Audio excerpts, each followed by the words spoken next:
یہ یروشلم کا ویران اور سنسان علاقہ تھا، جہاں دو پہاڑوں کے درمیان ہزاروں انسانوں کی ہڈیاں بکھری ہوئی تھیں۔ ایک بوڑھا آدمی پہاڑ کی چوٹی پر کھڑا تھا اور اللہ کے حضور دعا میں مصروف تھا۔ ہر مخلوق اس منظر کو حیرت سے دیکھ رہی تھی۔ اچانک ہوا سرد ہونے لگی اور میدان میں پڑی ہڈیاں حرکت میں آنے لگیں۔ یہ گلی سڑی ہڈیاں زندہ ہوتی دکھائی دیں اور آپس میں جڑنے لگیں۔ اس ہولناک وادی موت میں کیا ہوا جس نے بنی اسرائیل کے لوگوں کے لیے عبرت کا نشان بن گیا؟ وہ بوڑھا آدمی کون تھا جس کی دعا سے یہ معجزہ ہوا؟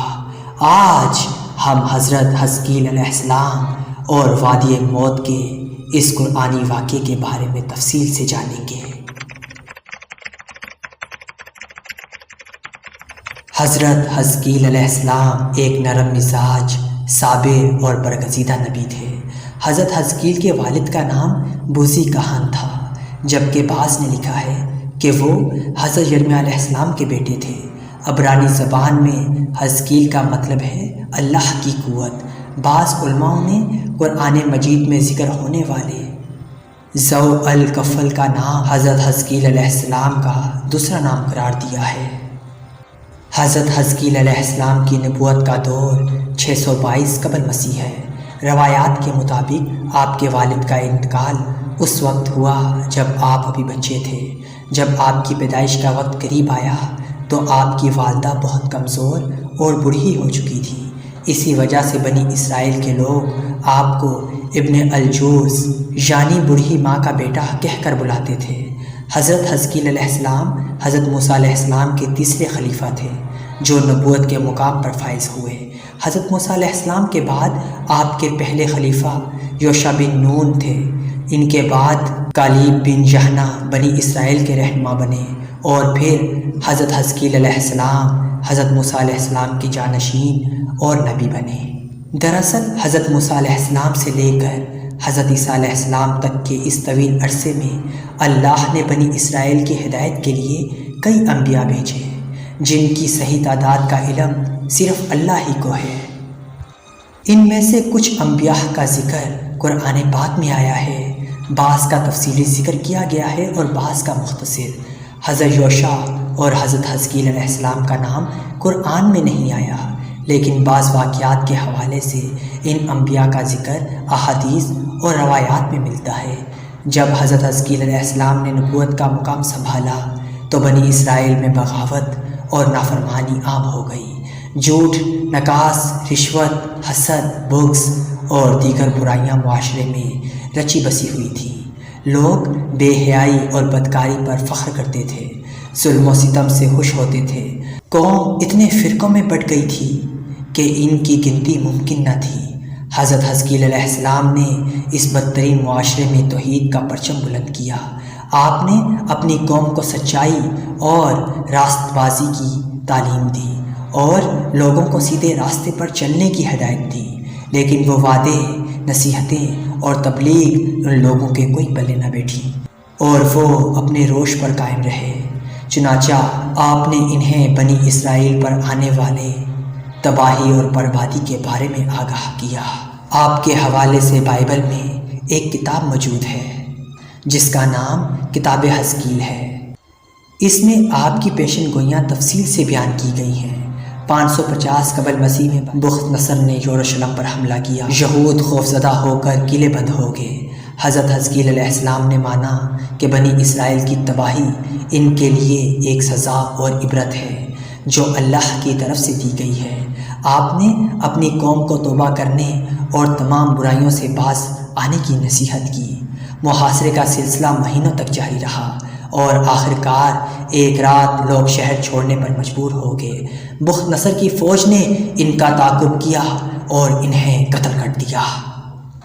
پورا یروشلم گرد و غبار اور خون سے ڈھک گیا۔ اسی وقت ایک واقعہ پیش آیا جس نے بنی اسرائیل کو ہلا کر رکھ دیا اور یہ واقعہ عبرت بن گیا۔ واقعہ کچھ یوں ہے کہ حضرت حزقیل علیہ السلام نے بنی اسرائیل کے باقی مانندانہ لوگوں کو کہا کہ سب تیار ہو جاؤ، ہم مشرکوں سے لڑنے جائیں گے۔ تاکہ اللہ کا نام بلند ہو سکے۔ جب اسرائیلیوں نے جنگ کے بارے میں سنا تو وہ جان کے خوف سے بھاگ گئے اور آبادی سے دور ایک وادی میں جا کر دو پہاڑوں کے درمیان آباد ہو گئے۔ اللہ کو ان لوگوں کا یہ عمل بہت ناگوار گزرا، چنانچہ اللہ نے اس جنگل میں ایک عذاب کا فرشتہ بھیجا جو پہاڑ کے پردے میں چھپ کر زور سے چیخا کہ تم سب مر جاؤ۔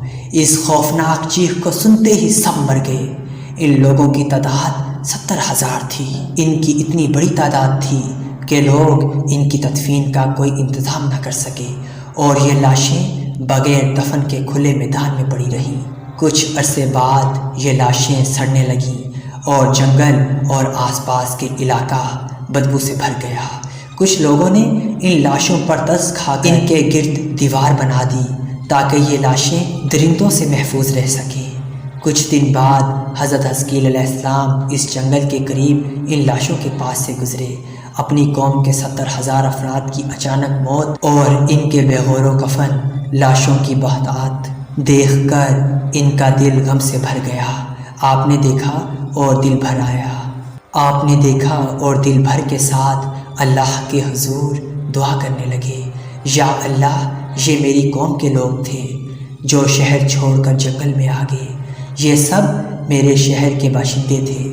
یہ لوگ میرے پیارے تھے اور ان لوگوں نے موت کا غم میرے ساتھ بانٹا۔ میری قوم تباہ ہو گئی اور میں اکیلا رہ گیا۔ یا میرے رب، یہ وہ قوم تھی جو تیری حمد و ثنا کرتی تھی اور تیری توحید کا اعلان کرتی تھی۔ آپ کا دل بھر آیا اور آپ نے اللہ کے حضور دعا کی۔ اسی وقت وحی نازل ہوئی، اے حزقیل، اس بکھری ہوئی ہڈیوں سے کہو، اے ہڈیوں، یقیناً اللہ تمہیں حکم دیتا ہے کہ تم آپس میں مل جاؤ۔ یہ سن کر بکھری ہوئی ہڈیاں حرکت میں آئیں اور ہر آدمی کی ہڈیاں آپس میں مل کر ڈھانچے کی شکل اختیار کر گئی۔ پھر وحی آئی، اے حزقیل کہو، اے ہڈیوں، اللہ نے تمہیں گوشت پہنانے کا حکم دیا ہے۔ جیسے ہی انہوں نے یہ الفاظ سنے، ہڈیاں فوراً گوشت سے بھر گئیں۔ تیسری بار وحی نازل ہوئی، اے حزقیل، اب کہو، اے انسانوں، اللہ کے حکم سے تم سب کھڑے ہو جاؤ۔ چنانچہ جیسے ہی یہ الفاظ آپ کی زبان سے ادا ہوئے، 70,000 لاشیں ایک ساتھ کھڑی ہو گئیں اور سب لوگ زندہ ہو گئے۔ پھر یہ سب لوگ جنگل سے نکل کر اپنے شہر واپس آ گئے اور اپنی زندگی گزارنے لگے۔ لیکن ان لوگوں پر موت کی ایسی نشانی رہ گئی کہ ان کی اولاد کے جسموں سے سڑی ہوئی لاشوں کی بدبو آتی رہی۔ لہٰذا آج بھی ان یہودیوں کی نسلوں میں یہ اثرات پائے جاتے ہیں۔ حضرت حزقیل علیہ السلام اور وادی موت کے اس واقعے میں ہمارے لیے بہت بڑا سبق ہے کہ موت سے بچنے کی کوئی راہ نہیں ہے۔ موت کا ایک مقرر وقت ہوتا ہے جس میں کوئی کمی پیشی ممکن نہیں۔ اللہ پاک نے فرمایا، ہر جاندار کو موت کا ذائقہ چکھنا ہے۔ زندگی اور موت اللہ کی تقدیر کے تابع ہے اور کوئی بھی تدبیر اللہ کی تقدیر کے خلاف کام نہیں کر سکتی۔ اللہ نے سورہ انعام میں فرمایا کہ جہاں بھی جاؤ موت تمہیں مقرر وقت پر آ کر پکڑ لے گی، چاہے تم محفوظ قلعوں میں ہی کیوں نہ رہو۔